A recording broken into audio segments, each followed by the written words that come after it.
પાછા મને ટીકા મૂકી મારતા મારતા પેલી બાજુ ત્યાં પથ્થર પાસે પાડે છે અને ત્યાંથી ઉચકીને ફટાકીને મને ભૂવા બાજુ લઈ જાય છે ને આ ગળાની બાજુ એક ભાગે દબાવે છે ને મારી ચેન તોડી લે છે.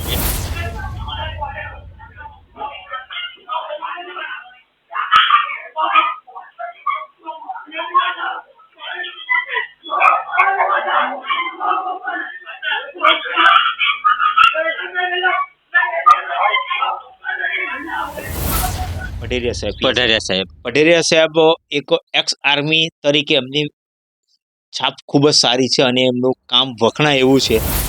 કુણાલ એએસઆઈ આવે છે અહીંયા જાણ કરવા માટે અને એ જાણ કરવા માટે આવે છે. અડધો કલાક રોકાયા બાદ જ્યારે રિટર્ન જાય છે ત્યાર પછી મારા છોકરા પર હુમલો થઈ જાય છે. ખેરગામ તાલુકાના નારણપુર ગામમાં નિશાળ ફળિયું છે, જ્યાં એક ઘટના એવી છે કે એ ઘટના રોજબરોજ લોકોના જિંદગીમાં, લોકોના વિસ્તારમાં, લોકોના ફેમિલીમાં થતી જ હોય છે. મારામારી અને ઝઘડો આપણા કુટુંબીજનો અને બધાની વચ્ચે થતા જ હોય છે. પણ અહીં કંઈક ઘટના એવી બની છે કે આ જે લડાઈ છે સૌથી મોટો ભાગ ભજવ્યો હોય તે પોલીસ તંત્ર અને હોસ્પિટલવાળા છે. એમાં શું કામ તંત્રએ ભાગ ભજવ્યો છે, કેમ એવું એમની સાથે કરવામાં આવ્યું છે, એમને શું ફાયદો છે એમની લડાઈમાં, ચંપકભાઈ પાસે આવ્યા છે. ચંપકભાઈએ આપણને કીધું છે કે મને ન્યાય નથી મળ્યો, કારણ કે મને મારવામાં આવ્યો છે, ઘરના બાંડામાં મારવામાં આવ્યો છે, ફૂટેજ મળી છે એમને મારતા, એમને હાથે ફ્રેક્ચર થયું છે, છતાં પણ પોલીસ તંત્ર અને હોસ્પિટલના લોકો, સરકારી હોસ્પિટલના લોકો એમની કોઈ પણ વાત ધ્યાને લીધી નથી અને એમને રડવા માટે મજબૂર કરી દીધા છે કે અમને ન્યાય નથી મળ્યો. અને એ ન્યાય માટે જ એમણે અપીલ દરબદર ભટકી અને જ્યારે જીજે દેશી ન્યૂઝના બારણા ઉપર આવ્યા તો જીજે દેશી ન્યૂઝે એમની વાત સાંભળી અને આજે શું હકીકત ઘટના છે એ સમગ્ર ઘટના આપણે રજૂ કરીશું. ચંપકભાઈ, તમારા જે મેં વિડીયો ફૂટેજ જોયા છે, તો ઘટના શું હતી આખી? ઘટનામાં એવું હતું સાહેબ કે વારી ઘડી મારી ઘરે ઝઘડો કરવા માટે આવતા, તો ઝઘડાના નિવારણ માટે હું પીએસઆઈ સાહેબને મળ્યો. તો એમને વિડીયો બતાવ્યો, તો વિડીયોમાં જે દેખાય એમની કમ્પ્લેન નાખો. તો અમે લેખિતમાં ફરિયાદ આપી. ફરિયાદ આપતાની સાથે પીએસઆઈ કોણ હતા અહીંયા? પીએસઆઈ પઢારિયા સાહેબ એક એક્સ આર્મી તરીકે એમની છાપ ખૂબ જ સારી છે અને એમનું કામ વખણાય એવું છે. પણ આ કેસમાં શું થયું છે એ આપણે ચંપકભાઈ પાસે જ જાણીશું. હા, ફરિયાદ આપીને આવ્યો છું. બીજા દિવસે અહીંયા સાંજે એટલે બપોરના 2 વાગ્યા પછી છોકરો ઘરે કપડાં ધોવા માટે આવે છે. એટલે એ દરમિયાન ફરિયાદ લખાવેલી જાણ કરવા માટે કુણાલ એએસઆઈ આવે છે અહીંયા જાણ કરવા માટે અને એ જાણ કરવા માટે આવે છે. અડધો કલાક રોકાયા બાદ જ્યારે રિટર્ન જાય છે ત્યાર પછી મારા છોકરા પર હુમલો થઈ જાય છે. એટલે તમે ફરિયાદ આપી છે કે મારી ઉપર ગમે જ્યારે હુમલો થઈ શકે, મારા પરિવારને માર પડી શકે, જાન પણ જાય એવું ઘટના બની શકે, એના માટે તમે આગોતરી એમને ફરિયાદ આપી છે પોલીસ ઇન્સ્પેક્ટર પઢારિયા સાહેબને ખેરગામ પોલીસ સ્ટેશન ઉપર. અને જ્યારે પોલીસ વાળા તમારા ઘરે એની ઇન્ક્વાયરી કરવા માટે આવે છે અને તે ઇન્ક્વાયરી કરીને જતા પછી શું થાય છે? જતા છોકરાને પાસે મારો મોબાઈલ નંબર માગે છે અને પથરાથી હુમલો કરે છે. પપ્પાનો મોબાઈલ નંબર આપ, નહીં તો તને અહીંયા પથ્થર મારીને મારી નાખીશું એવું કહે છે. છોકરો ગભરાઈ જતા મને ફોન કરતા. હું મારી ઝેરોક્સની દુકાન ખેરગામ હતો ત્યાંથી હું તરત આવ્યો. આવતાનું હું મારી 4 વ્હીલર ગાડી પાર્ક કરું એટલે પાછળથી આગળથી ટીકા મૂકીનો માર ચાલુ કરી દીધો અને તે દરમિયાન મને પાછળથી કોઈ ફટકો માર્યો અને ગળામાં દબાવી અને રસ્તા પર બહાર પાડે છે. ત્યાં બધા સાથે હુમલો કરે છે અને સાથે મારે છે મને. તો એ મારવા વાળા કોણ છે? તમારા કુટુંબીજનો છે? જે ઝઘડો તમે ચાલો જેની સામે તમે ફરિયાદ આપી છે એ લોકો જ છે? તો ત્યારે પોલીસ વાળા હાજર હતા અહીં? ત્યારે નહીં હાજર હતા. હા, તમને જ્યારે મારવા પછી પોલીસ વાળા અહીંયા હતા કે પછી જતા રહ્યા હતા? એ કહીને જતા રહ્યા અને દુકાનથી નીકળ્યો ત્યારે એ કુણાલ સાહેબને ફોન કરાયો કે તમે શું કરી આવ્યા કે ત્યાં ધમાલ ચાલુ થઈ ગયા છે. તો હું નીકળી આવ્યો છું અહીંયા બજાર સુધી આવી ગયો છું, આવું છું અડધો પોણો કલાક નહીં આવ્યા. હા. એટલે હું ઘરે આવી ગયો, એટલે મને બરોબર મારી લીધો. માર્યા પછી હું જેમ તેમ તમને માર પડે છે, તમને મારે છે, તમારો કોઈ સમજાય છે, એના કોઈ વિડીયો ફૂટેજ જેવા ખરા? ખરા ને. એ પણ તમારી પાસે હા, છે. તો પોલીસ વાળાએ પછી તમારી પાસે આવ્યા અને પછી એફઆઈઆર લખી, એફઆઈઆર નહીં લખી. તો તમને હોસ્પિટલ લઈ ગયા હશે. હોસ્પિટલ નહીં લઈ ગયા. એ લોકો અમને મારી ગાડીમાં બેસી ગયા. 62ની સીટ પર એક કોઈ જમાદાર બેઠો હતો ને કોઈ ગિરીશ કરીને હોમગાર્ડ બેઠો હતો. એ લોકોને સૂચના આપી દેવામાં આવી હતી કે એ લોકોને દવાખાને લઈ નહીં જવા નહીં દેવા, પોલીસ સ્ટેશનમાં સીધા લાવજો. અને મને પોલીસ સ્ટેશનમાં જ લઈ ગયેલા છે. ત્યાં 1-1.5 કલાકની મને પૂછપરછ, સ્ટેટમેન્ટ લીધા. સ્ટેટમેન્ટ લખતા મને કહે છે કે ભાઈ તમારી અરજી મને મળેલી નથી, મારા હાથમાં નહીં આવેલી.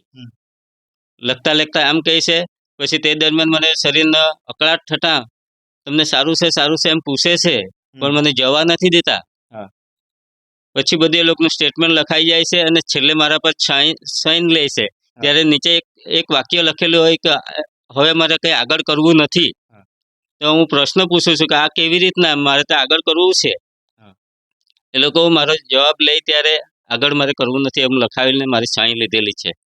પોલીસ તંત્ર કોઈ પણ લખાણ લેતું હોય છે ત્યારે લખવામાં આવે છે એક વાક્ય કે તમે હોશો હવાસમાં જે પણ લખો છો એ તમારી હોશો હવાસમાં લખો છો, પણ ચંપકભાઈ પાસે હોશો હવાસમાં ન હોવા છતાં એમને ધિક્કા મૂકીને માર મારવામાં આવ્યો હતા અને પછી એમને ચક્કર આવતા હતા અને એવી પરિસ્થિતિમાં જ એમની પાસે ફરિયાદ લખાવી અને છેલ્લે નીચે એક નોટમાં લખાવી લીધું કે હવે પછી મારે આગળ કંઈ કરવું નથી. થઈ ગયો. તો તમારો આ હાથમાં કેમ પડી ગયા તમે કશે? ના, એ મારામારીમાં જ મારો હાથ તૂટેલો હતો. આ રિપોર્ટ લખાવ્યા પછી મને કહે છે એ લોકો કે હવે તમે કોઈ બી દવાખાને જઈ શકો છો. તો હું ખેરગામ સિવિલ હોસ્પિટલમાં દાખલ રાત્રે થયો હતો. ત્યાં ટ્રીટમેન્ટ લીધા બાદ બીજા દિવસે મને રિફર કરતા મેં જણાવ્યું કે આ એક્સરે કરાવી છે, અહીંયા મને વધારે પડતો દુખાવો થાય છે, છાતીના ભાગે, પેટના ભાગે અને હોસ્પિટલ તમે પહેલા હોસ્પિટલ કઈ જગ્યાએ ગયેલા? Khergam referral hospital. ત્યાં એમણે શું કીધું? ત્યાં એક્સરે ની સુવિધા છે? છે. એક્સરે લીધો એમણે તમારો? એક્સરે લીધો હતો. પછી શું જવાબ આપ્યો તમને? એક્સરે લીધા બાદ આ બધું નોર્મલ છે. એમનો એક્સરે તમારી પાસે ખરો? ના, મારો છોકરો ગયો હતો એક્સરે ને પૈસા જ કિંમત ચૂકવી દે એમ કહેવા છતાં એક્સરે નહીં આપી. એક્સરે નહીં આપ્યો અને પછી તમને એમ કીધું કે તમને બધું બરાબર છે, તમને કોઈ તકલીફ નથી, તમે ઘરે જઈ શકો. એ સરકારી દવાખાનાના ડોક્ટરે કીધું, ખેરગામના ડોક્ટરનું કોઈક નામ ખબર છે? સરકારી ડોક્ટર છે દવાખાનાના, કામ લોકોનું કરવાનું છે, ના કે કોઈકની ચાપલુસી કરવાનું કામ છે તમારું. પણ તમે તમારી માનવતા ભૂલી અને જે ટ્રીટમેન્ટ કરવાની હતી એને તમે ઓકે કરી દીધી અને તમને કંઈ જ નથી થયું, તમે બરાબર છો, તમે ઘરે જઈ શકો છો. પણ તમને ખબર કેવી રીતે પડી કે મારો હાથ તૂટેલો છે? એક પછી વજન બહુ લાગતો હતો અને દુખાવો થતો હતો. તમે પછી બીજી હોસ્પિટલ લઈ ગયા? હા, પછી મને એ જ ડોક્ટરે મને 108 મંગાવી આપી અને વલસાડ રિફર કર્યા. હું વલસાડ ગયો હતો, ત્યાં સ્ટ્રેચર પર ઊંઘ્યો હતો. મારો ગ્લુકોઝનો કોઈ બાટલો ચડાયો હતો, એ બંધ, એ ચાલુ જ નહીં કર્યો. તે દરમિયાન હવે એ લોકો મને થોડી વાર ઊંઘ્યા પછી એવું ડિસિઝન આપ્યું કે તમે આટલા એક્સરે કરાવી લો, સિટી સ્કેન કરાવી લો, પછી આપણે ટ્રીટમેન્ટ કરશું. સિટી સ્કેન, એક્સરે, સોનોગ્રાફી બધું કરાવીને આવતા અમે ઇમરજન્સી ઓફિસમાં આવ્યા. ત્યાં 4-5 ડૉક્ટરો બેઠા હતા. એમણે અમને ડિસિઝન આપ્યું કે ભાઈ તમારા રિપોર્ટ બધા નોર્મલ છે, 20 થી 40 દિવસ દુખાવો રહેશે, તમે ઘરે જઈ શકો છો. તે દરમિયાન મને આ પાછળના ભાગે જોરથી દુખાવો થયો. તો કાનના ડૉક્ટર પાસે ગયા. એમણે કીધું નોર્મલ જ છે, થોડું ઘણું હશે, હવે કોઈક વાર થાય પાછળથી વાગ્યું હોય તો. તે દરમિયાન મને પાછા ઇમરજન્સી રૂમમાં મોકલાવ્યા ને અમે ડોક્યુમેન્ટ બધા જમા કરાવવા આવ્યા. કોઈએ અમારા ડોક્યુમેન્ટ લીધા જ ન હતા.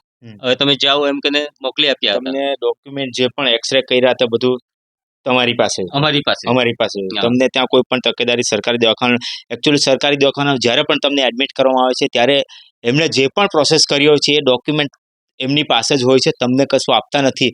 પણ સરકારી સિવિલની બેદરકારી કે પછી કોઈકની ચાપલુસી કરવામાં બેદરકારી થઈ એ ખબર નથી, પણ ચંપકભાઈએ કીધું તેમ કે એમની પાસે કોઈ ડોક્યુમેન્ટ લેવા હોય તો ડોક્યુમેન્ટ આજની તારીખે તમારી પાસે છે? ના, મને પાછો દુખાવો થતા હાથના ભાગે 9-19 તારીખે ખેરગામ રેફરલ હોસ્પિટલ પાછો જાઉં છું.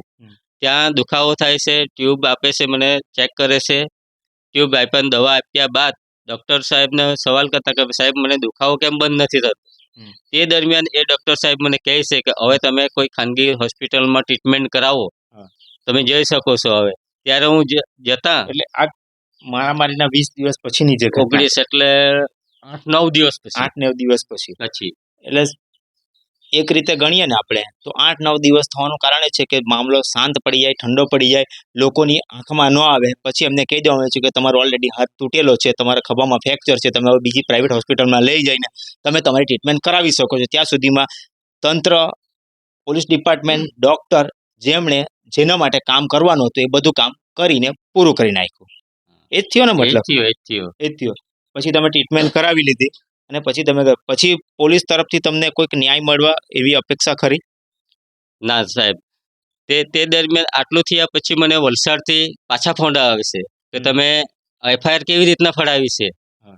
તમારા ડોક્યુમેન્ટ અહીંયા કોઈ છે જ નહીં, તમે હા. ટ્રીટમેન્ટ કરાવી બી છે કે નહીં કરાવી, હમ. એવા ફોન આવે છે, એવા ડોક્ટરના ફોન આવે. ડૉક્ટરના ફોન આવે છે. હવે તમે વિચાર કરો કે ડોક્ટર હોસ્પિટલમાં એડમિટ કરે છે, એમની સાથે કન્સલ્ટ કરે છે અને પછી જ્યારે એફઆઈઆર ફાટે છે પછી ડોક્ટરના કાન ઉગડે છે કે એફઆઈઆર ફાટી કઈ રીતે. ત્યારે એમને નોકરીના બીક લાગે છે કે મારી નોકરી જતી રહેશે, મારી ડોક્ટરના સર્ટિફિકેટ ઉપર લાંછન લાગશે. ત્યારે એમની પર ફોન કરી અને પાછા ડોક્યુમેન્ટ મંગાવવામાં આવે છે. કે ડોક્ટરનું ફરજ શું હોય છે કે કોઈ દુઃખી અને એમની મદદ કરવાનું એમના માટે ભગવાનનું રૂપ હોય છે ડોક્ટર. પણ અહીંયા ડોક્ટર અને પોલીસ જેમની ઉપર સમગ્ર પ્રજાનો વિશ્વાસ હોય છે એમણે જ ચંપકભાઈ સાથે વિશ્વાસઘાત કર્યો છે. અને એક જોવાની વાત એ છે કે એમના જે ફાઇલ છે, એમની ફરિયાદની જે એફઆઈઆરની કોપી છે, એમાં 323, 504, 506 અને 114 ની કલમ લગાવવામાં આવી છે. જે 323ની જે કલમ છે એ ફક્ત નોર્મલ મારામારી, કે સ્કૂલના છોકરા લોકો સ્કૂલમાં મારામારી કરતા હોય, હું તારું એમ કરી નાખીશ, હું તારું એમ કરીને એક ઝાપટ મારતા હોય ને એમાં જે કલમ લાગે છે કોલેજના સ્ટુડન્ટ ઉપર, એ જ કલમ લગાડવામાં આવી છે. અને એમનો કેસ નોર્મલ કરી અને એમને જે ન્યાય મળવો જોઈતો હતો, હકીકતમાં તમે જ્યારે એનો વિડીયો જોવો ને તો ચંપકભાઈને ખૂબ જ મારવામાં આવે છે. પણ એ નોર્મલ ફરિયાદ બનાવી અને ખેરગામ પોલીસ તંત્ર શું કામ આ કેસને નબળો પાડવા માંગે છે એ હવે ખેરગામ પોલીસને પૂછીએ ત્યારે જ ખબર પડે. આપણી સાથે એમના વાઇફ છે ચંપક. તમે ક્યાં હતા જ્યારે આ બધી ઘટના બની ત્યારે? ઘટના બની ત્યારે હું મારી છોકરી જ્ઞાન સહાયમાં લાવી ગઈ, હા. એટલે 1 મહિનાથી હું છોકરી જોડે હતી. છોકરી જોડે હતા. ને તમે ક્યાં હતા? તમે ચંપકભાઈના છોકરા છો? હા તમે ક્યાં હતા? અહીંયા જ હતા અમે. તમે અહીંયા જ હતા. તો તમે પપ્પાને બચાવવાની કોશિશ નહીં કરી? અરે પણ એ લોકો ઘણા તોડુમાં સામતા આવેલા, હા. તો મેં પછી મારું તો વધારે હા બે તમને જણા બી મારેલું ને મને પકડી રાખેલા બે અને જણા. પકડી રાખેલા. ફક્ત ટાર્ગેટ એમનો પપ્પાને જ હતું મારવા. હવે એમના છોકરાનું કેવું છે કે ટોળુમાં હતા, તો એક રીતે જોઈએ તો રાઇટિંગનો ગુનો પણ બને છે અને 452ની કલમ લગાવી જોઈતી હતી પોલીસ તંત્ર દ્વારા, પણ એ કેમ લગાવવામાં નથી આવી? જો પોલીસ તંત્ર કોઈકના કહેવાથી આવું કરે છે કે પછી પોતાના કોઈક અંગત ફાયદાથી આવી રીતે આમ જનતાને ન્યાય બાથે અટકાવે છે. પણ જો આ જ રીતની હાલત રહીને તો એવો સમય આવશે એક ટાઈમમાં કે ભારત દેશમાં જેમ પાકિસ્તાનમાં સૈનિક રાજ કરે છે તેવી રીતે ભારત દેશમાં પોલીસ તંત્રનું રાજ ચાલશે અને પોલીસ તંત્ર ધારે ત્યારે સત્તા ઉપરથી ઉતારી અને એમના માણસો સત્તા ઉપર બેસાડશે. એ દિવસ દૂર નથી રહ્યા. જો સરકાર અને તંત્ર અને લાગતા અધિકારીઓ જો પોલીસ તંત્ર ઉપર કાબુ નહીં રાખે તો આવનાર દિવસો ખૂબ જ કઠિન છે. હવે ચંપકભાઈ જેવી ઘટના ઘણા વિસ્તારોમાં થતી હોય છે, પણ આવી ઘટના બહાર આવતી નથી અને ચંપકભાઈ જેવા લોકો ગભરાઈ જાય છે. અને આજે અમને 20 દિવસ 25 દિવસ પછી ફોન કરી અને અમને બોલાવવામાં આવે છે કે મારે ન્યાયની જરૂર છે અને તમે મને ન્યાય અપાવશો. તો ખેરગામ પોલીસ, ડીએસપી, નવસારી જિલ્લા આઈજી અને માનનીય મંત્રી સાહેબજી જે હોમ મિનિસ્ટર છે આપણા, એમને મારે રજૂઆત કરવાની છે કે સાહેબ, આવા કેટલાય લોકો, ચંપકભાઈ જેવા કેટલાય લોકો પોલીસ પીડિત છે, તો સારા પોલીસનું નામ પણ બગડે છે અને એમના ઉપર પણ લાંછન લાગે છે. એના માટે તાત્કાલિક કંઈ પગલાં લેવ અને આવી રીતે જે ઘટના થાય છે એમને ન્યાય મળે અને પોલીસ તંત્ર ઉપર એમનો વિશ્વાસ બેસે અને એવો દાખલો બેસાડવો પડશે, ત્યારે જ જનતા અને પોલીસ એક સમાન કામ કરી શકશે.